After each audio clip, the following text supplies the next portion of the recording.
Hello students, welcome to Spectrum Educate. चलिए start करते हैं अपना अगला टॉपिक, डिराइव्ड फिजिकल क्वांटिटी। लेकिन इससे पहले थोड़ा लास्ट लेक्चर का रिकॉल कर लेते हैं। लास्ट लेक्चर में हमने पढ़ा था physical quantity. What are physical quantity student? Physical quantities are those quantity, right? Physical quantities are those quantity which we can measure, right? So after that we discuss कि भाई there are three types of physical quantity। उसमें सबसे पहला क्या था? सबसे पहला था fundamental physical quantity। What are fundamental physical quantity student?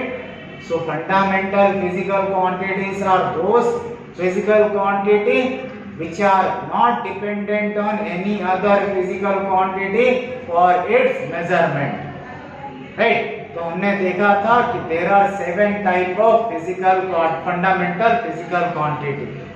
उसमें the first one is mass, length, time, temperature, current electricity, then after that amount of substance and luminous intensity।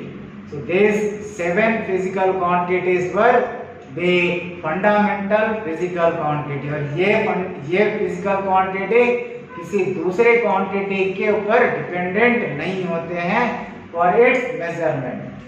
Now our next topic is derived physical quantity। So what are derived physical quantity student? Right, see the definition। Derived physical quantities are those physical quantities which is dependent on fundamental quantity or any other physical quantity for its measurement, right? Derived physical quantities are those physical quantity which is dependent on any other physical quantity, or we can say fundamental physical quantity for its measurement। For example, right? Here I am considering example. Suppose the first quantity area। अच्छा, area अब ये कैसी physical quantity है student? Area को हम क्या लिख सकते हैं? Suppose I am talking about area of square, तो क्या हो जाएगा? लेंथ इनटू लेंथ, या area of rectangle. Area of rectangle क्या हो जाएगा? Length into breadth. तो यहाँ पे मैं बोल सकता हूँ लेंथ इनटू लेंथ। इसका मतलब लेंथ कैसी क्वांटिटी है? लेंथ डिस्टेंस कैसी क्वांटिटी है? डिस्टेंस फंडामेंटल फिजिकल क्वांटिटी है। ये हमने लास्ट लेक्चर में पढ़ा था। एरिया ये कैसी क्वांटिटी हो गई?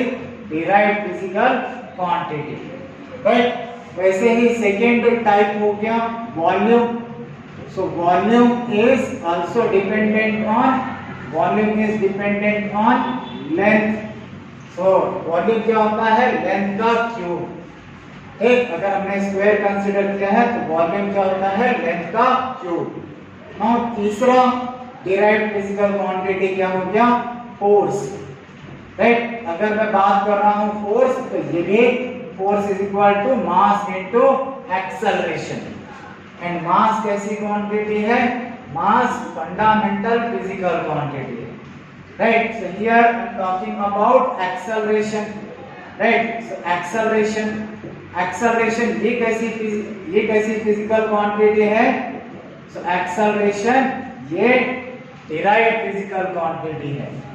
Acceleration is equal to, right, velocity upon time, rate of change of velocity। It means acceleration is derived physical quantity। And here if I am talking about velocity, ठीक, velocity भी derived physical quantity का ही example है। velocity को हम कैसे लिख सकते हैं? distance upon displacement upon time, ठीक? Displacement is fundamental physical quantity, time is fundamental physical quantity। How we are writing this velocity? We are writing displacement upon time। ये सभी एग्जांपल हैं डिराइव्ड फिजिकल क्वांटिटीज के। तो derived physical quantities क्या about 2000 quantities, right, have been discovered till now. So this is about derived physical quantity. So again, what is derived physical quantity, student? So derived physical quantities are those physical quantities which are dependent on fundamental quantity for its measurement. So after that, next type of physical quantity is supplementary physical quantity. Okay, so supplementary physical quantity. If I am talking about supplementary physical quantity, so supplementary physical quantity. अब ये supplementary physical quantity क्या है student? So supplementary physical quantities are those physical quantity which are added later on, right? So these are supplemented. These are supplemented quantity. So there are two types of supplementary quantities.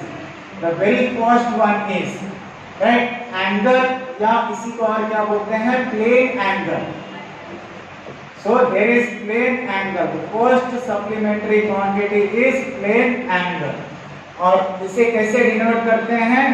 Symbol है theta. तो what is plane angle?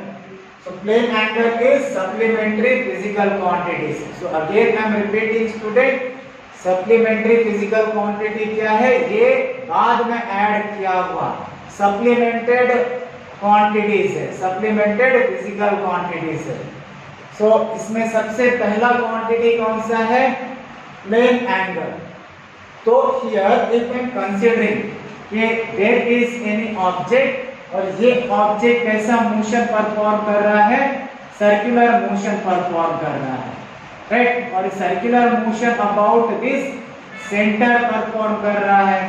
तो मान लेते हैं ये हो गया centre और there is a radius about which the object is performing circular motion. तो सपोज ऑब्जेक्ट ने ए से बी तक इतना आर्क कवर किया, राइट? सो जब ऑब्जेक्ट ए से बी आर्क कवर कर रहा है, this is arc covered by the object. So at that time जो ये रेडियस वेक्टर है, ठीक, so radius will make angle theta at the centre. So radius will make angle theta at the centre, right? So here there is angle theta at the center where this object will perform circular motion, about which the object is performing circular motion. तो यहाँ पे ये जो angle theta है इसी को बोलते हैं प्लेन एंगल. और this plane angle theta is equal to क्या हो जाएगा? Arc covered by the object divided by the radius, right? So r covered by the object divided by radius is nothing but the plane angle. ठीक? और अगर मैं बात कर रहा हूं, इसने कंप्लीट सर्कल कवर कर लिया, राइट? इस ऑब्जेक्ट ने अगर एक कंप्लीट सर्कल कवर किया तो the same arc, right, the same arc will trace, right, the same arc will trace how much see, so this arc will cover the perimeter 2 pi r, right? So for full circle, for complete circle, now for complete circle arc is equal to perimeter. Now if I am substituting, so therefore the plane angle will become plane angle theta will become, say arc for the complete circle कितना हो जा रहा है? Equal to perimeter 2 pi r and divided by radius. So radius will cancel. So it means the plane angle for the complete circle is equal to 2 pi. Right? So ये note down कर लेना student. It is important point. Now there is a plane angle. So first type of supplementary physical quantity कौन सा है? Plane angle. और plane angle एक complete circle के लिए, right, this is for complete circle, right, complete circle. अब अगर मैं बात कर रहा हूं सेमी सर्कल का, राइट, सो अगर मैं बात कर रहा हूं सेमी सर्कल का, सेमी सर्कल के लिए प्लेन एंगल कितना होगा? So plane angle is equal to, plane angle theta is equal to कितना हो जाएगा? So it is equal to pi. So student, अब मैं क्या बात कर रहा हूं कि what is a unit of this, right, what is a unit of this plane angle, this supplementary physical quantity.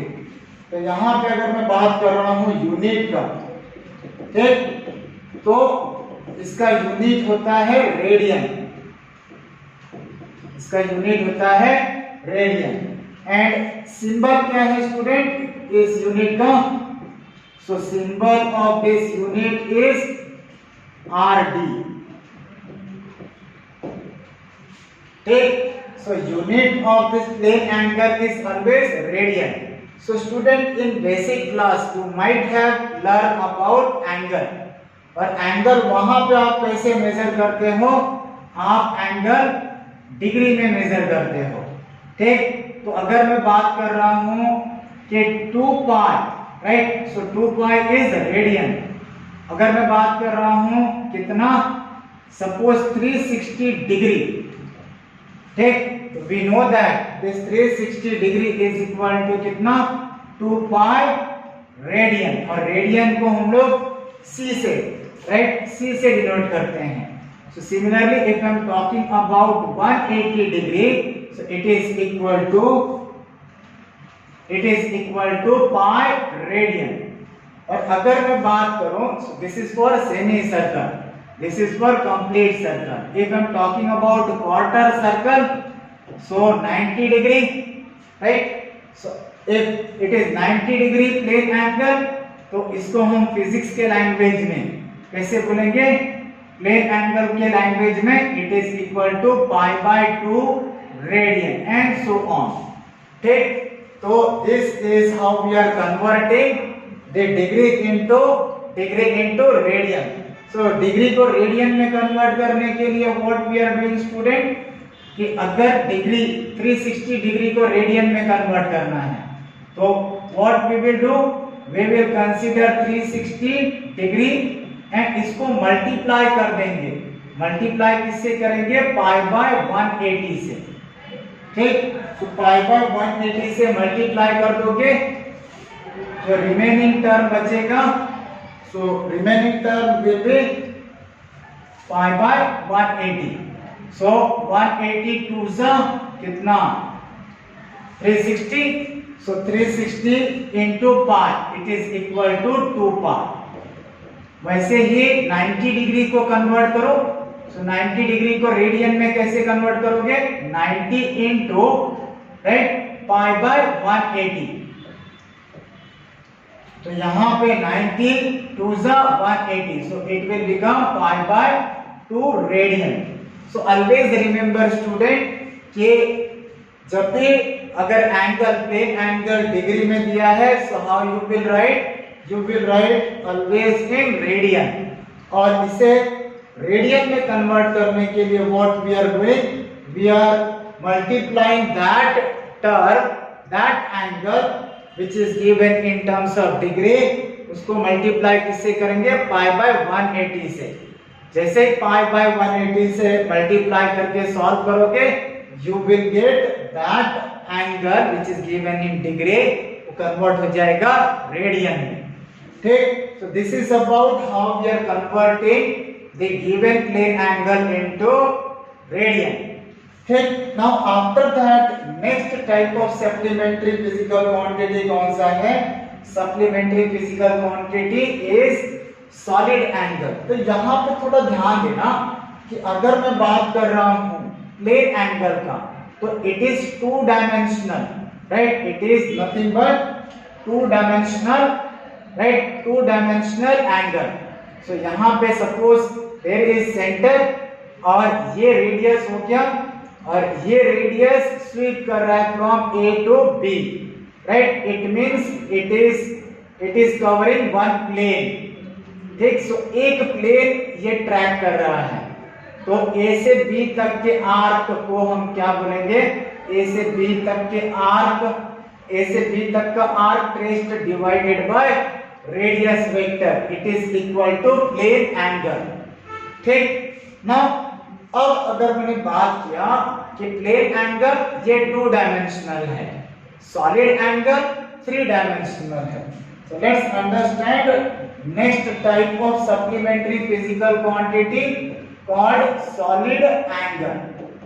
So student, किसी टेक्स्ट बुक में solid angle is denoted by symbol sigma, या किसी टेक्स्ट बुक में ये theta से भी denote हो रहा है, ठीक। तो यहाँ पे इसका फिजिकल इंटरप्रिटेशन क्या होना चाहिए, इट इज सॉलिड एंगल।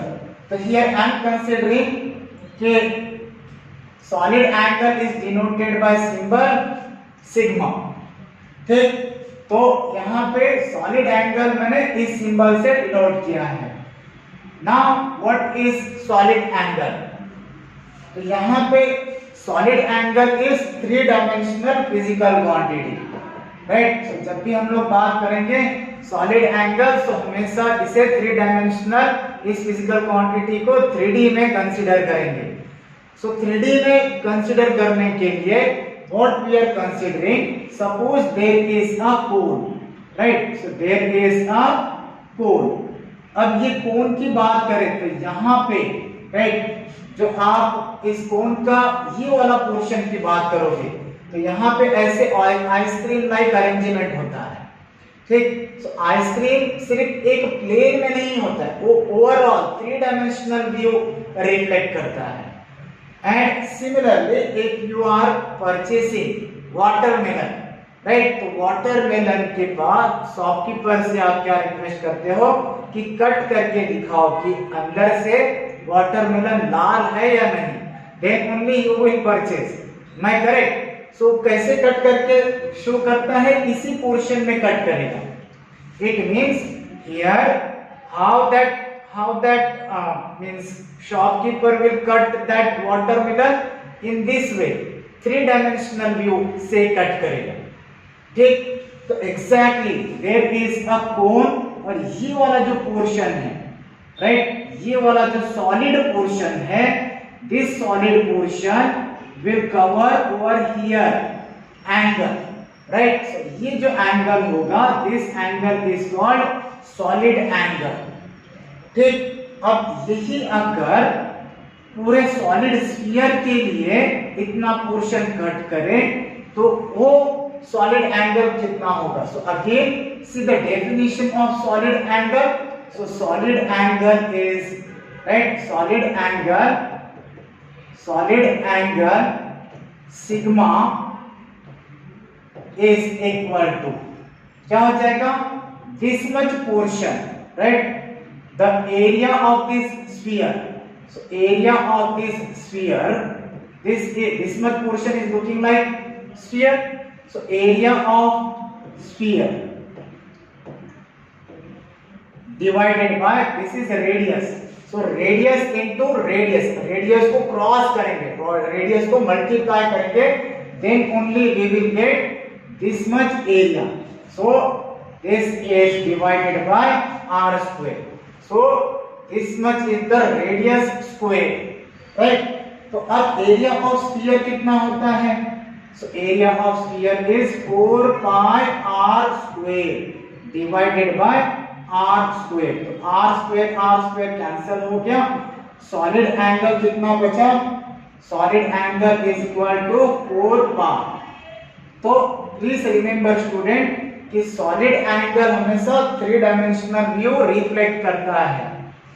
और इसका यूनिट की बात कर लें, so unit is, right, unit is expressed in steradian, right. So steradian में इसे एक्सप्रेस करते हैं। और सिंबल क्या होगा? अगर मैं सिंबल की बात करूं तो सिंबल है SD, ठीक, so SD is symbol of steradian. Now this is about the solid angle.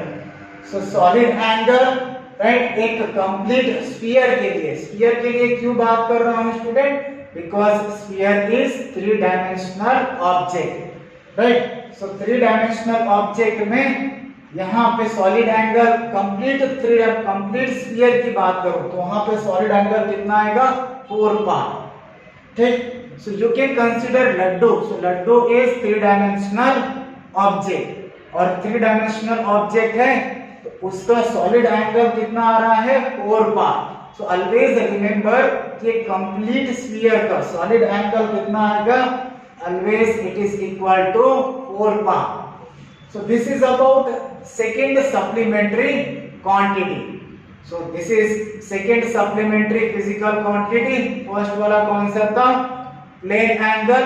So plane angle for complete circle is equal to 2 pi and उसका यूनिट क्या था? रेडियन, ठीक? और कन्वर्ट करना होगा, डिग्री को रेडियन में कन्वर्ट करना है तो क्या किया स्टूडेंट? हमने पाई बाय 180 से मल्टीप्लाई किया.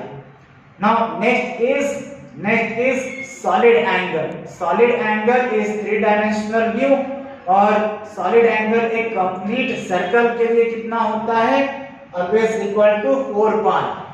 And what is unit of this solid angle? It is steradian, और इसे डिनोट कैसे कर रहे हैं? By symbol SD. Now let's see these are about the 3 physical quantity. So again I am repeating student, physical quantity क्या होता है? Physical quantities are those quantity which we can measure, right? So there are 3 type of physical quantity. सबसे पहला कौन सा था? Fundamental physical quantity. Second, derived physical quantity, and third one is supplementary physical quantity. अब आ जाते हैं कि भाई यूनिट, राइट? सो हमने डिस्कस किया था यूनिट सिस्टम के बारे में, ठीक? थोड़ा पीछे रिकॉल कर लेते हैं यूनिट सिस्टम के बारे में. सो यूनिट सिस्टम इन्हीं फिजिकल क्वांटिटी का होता है. तो यहाँ पे हमने डिस्कस किया था कि there is physical fundamental unit, then derived unit, and right, last one supplementary unit. So these are the supplementary unit. So let's understand derived units. So derived unit and derived physical quantity. So derived unit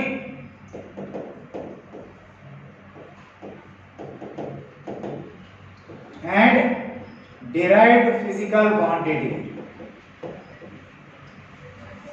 Derived physical quantities.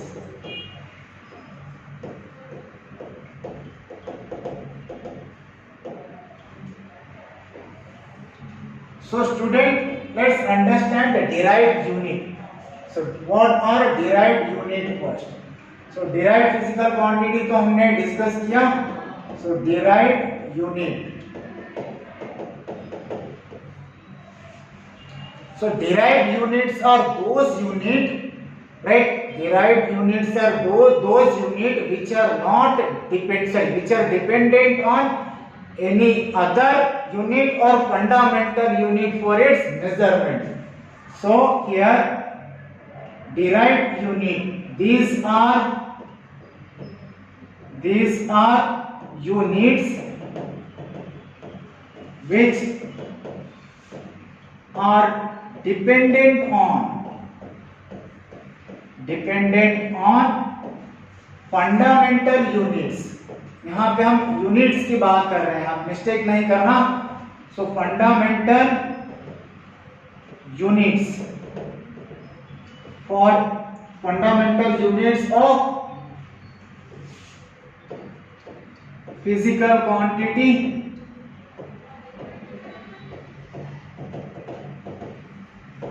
for its measurement.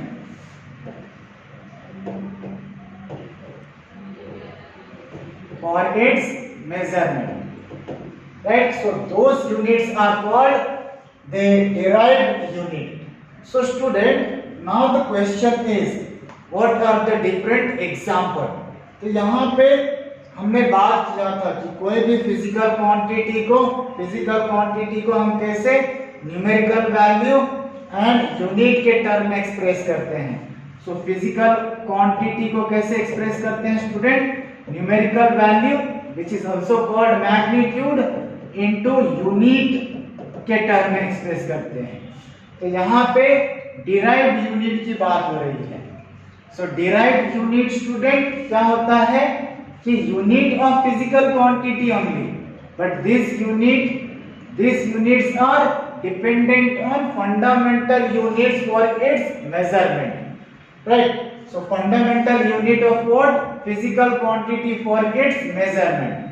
अब यहाँ पे example बात कर लेते हैं. So example मैं start करता हूं एरिया से. ठीक. So area, if I am talking about area, so L square, right? So area is L square. तो यहाँ पे सी स्टूडेंट, इसका जो यूनिट होगा, ऐसा यूनिट क्या हो जाएगा? Metre square. ठीक. तो मीटर स्क्वायर, इसमें मीटर इज फंडामेंटल यूनिट, तो मीटर इनटू मीटर, राइट. तो एरिया का यूनिट क्या आ गया? Metre square. So metre square is derived unit and it is dependent on fundamental unit for its measurement. Fundamental unit of which physical quantity, student? So fundamental unit of length, which is a physical quantity, fundamental physical quantity for its measurement. Okay.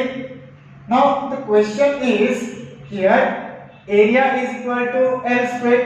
Then similarly, if I am talking about volume ये length के ऊपर dependent है, which is L cube. सो इसका unit क्या आ जाएगा? Metre cube. Force consider कर लेते हैं. Force, right. Force is equal to mass into acceleration and it is also equal to, see, force is mass into acceleration. तो ये कैसी क्वांटिटी है? Derived physical quantity. Now this derived physical quantity we can represent in unit. Which unit? SI unit, kg meter per second square, right. So kilogram is the fundamental unit of fundamental physical quantity, which is mass. Meter, it is also unit of fundamental physical quantity, and second, it is also unit of fundamental physical quantity. So kilogram is physical fundamental unit, meter is also fundamental unit, and second is also fundamental unit. So here force, unit of force, which is called kg meter per second square, and this is also equal to Newton, right. This is also equal to Newton, and it is expressed in terms of capital N. And if you will write Newton, so it is Newton, right. So this Newton is equal to kilogram meter per second square. So this Newton is derived unit, right, and it is dependent on the fundamental unit of physical quantity for its measurement. I hope you understood, student. So this is about derived unit. So student, after the derived physical quantity and fundamental physical quantity, see, let's understand dimension. So what are dimensions, student? Here I am considering area, which is a physical quantity. Which physical quantity, right, student? So this is the derived physical quantity. And see, this derived physical quantity is equal to L square. Means we are representing the derived physical quantity in fundamental units, right. Similarly, there is another physical quantity termed as force, and force we are writing m1 l1 t to the power minus 2. So student, this way the way of expressing in terms of fundamental quantity. The way of expressing this derived quantity in terms of fundamental quantity is nothing but dimension. So what is definition of dimension, student? Let's understand. So dimension are part to which fundamental units are raised in order to express the derived unit of physical quantity. Right, part of this fundamental unit to obtain the derived unit is called the dimension. So here see there is force, right? Force को हमने क्या किया है, fundamental units में लिखा. सो मास, length, time. तो मास का कितना पार्ट यहाँ पे एग्जिस्ट कर रहा है, 1. लेंथ का कितना पार्ट एग्जिस्ट कर रहा है स्टूडेंट, 1. और टाइम टू द पावर -2, मतलब टाइम डिवाइड होके कितना पावर एग्जिस्ट कर रहा है. सी स्टूडेंट, एग्जांपल अगर मैं फोर्स की ही बात कर रहा हूं, सो फोर्स को, राइट, फोर्स का क्या फॉर्मूला है, it is mass into acceleration. Mass into acceleration. तो यहाँ पे force is written in terms of fundamental quantity, right. तो इसे बाहर करने का जरूरत नहीं है, डायमेंशन को बाहर नहीं किया जाता है, इसे समझा जाता है. तो force is equal to mass into acceleration. तो फोर्स को आप फंडामेंटल क्वांटिटी के टर्म में एक्सप्रेस करो, तो आपने मास फंडामेंटल क्वांटिटी लिख दिया. A is acceleration, it is derived physical quantity. So write down again, mass into, right, dv by dt, मतलब इसे लिख दिया आपने acceleration. So acceleration is velocity divided by time. ठीक. Now further write down this velocity. Velocity is not fundamental quantity. Mass is fundamental, time is fundamental, but velocity is not fundamental. Again change it in fundamental. So what will happen? Mass into velocity को हम कैसे लिख सकते हैं, dx by dt, और ये वाला dt पहले ही है, so divided by dt again. कितना आ गया? So it is equal to m dx upon dt square. तो student what is happening? See, मास का कितना पार आ रहा है, 1. लेंथ, dx मतलब क्या है, लेंथ. लेंथ का कितना पार आ रहा है, 1. और टाइम, टाइम का कितना पार है, right, it is in denominator. Time का कितना पार है, 2. जब ये ऊपर आएगा तो it will become -2. So here the derived quantity we are expressing in fundamental quantity, और इसी फंडामेंटल क्वांटिटी के यूनिट को अगर पार में एक्सप्रेस कर दोगे तो ये हो जाएगा फोर्स का dimension, right. So similarly let's write dimension of what student, dimension of acceleration. So acceleration का डायमेंशन क्या हो जाएगा, acceleration is equal to m0, right, l1 t to the power -2. ठीक. Now next, pressure.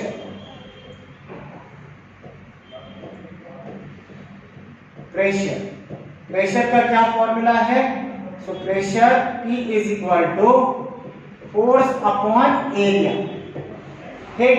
तो force upon area, force का क्या dimension आया, m1 l1 t to the power -2 divided by area का क्या डायमेंशन है, l स्क्वायर.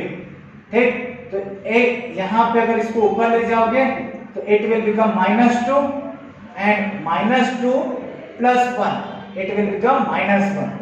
सो क्या dimension आ जाएगा प्रेशर का, m1 l-1 t to the power -2. So this is a unit, this is the dimension of pressure. हम एक और कंसीडर कर लेते हैं, फिफ्थ वन. ठीक. सो फिफ्थ अगर मैं बात कर रहा हूं, कंसीडर कर लो टेम्परेचर. ठीक.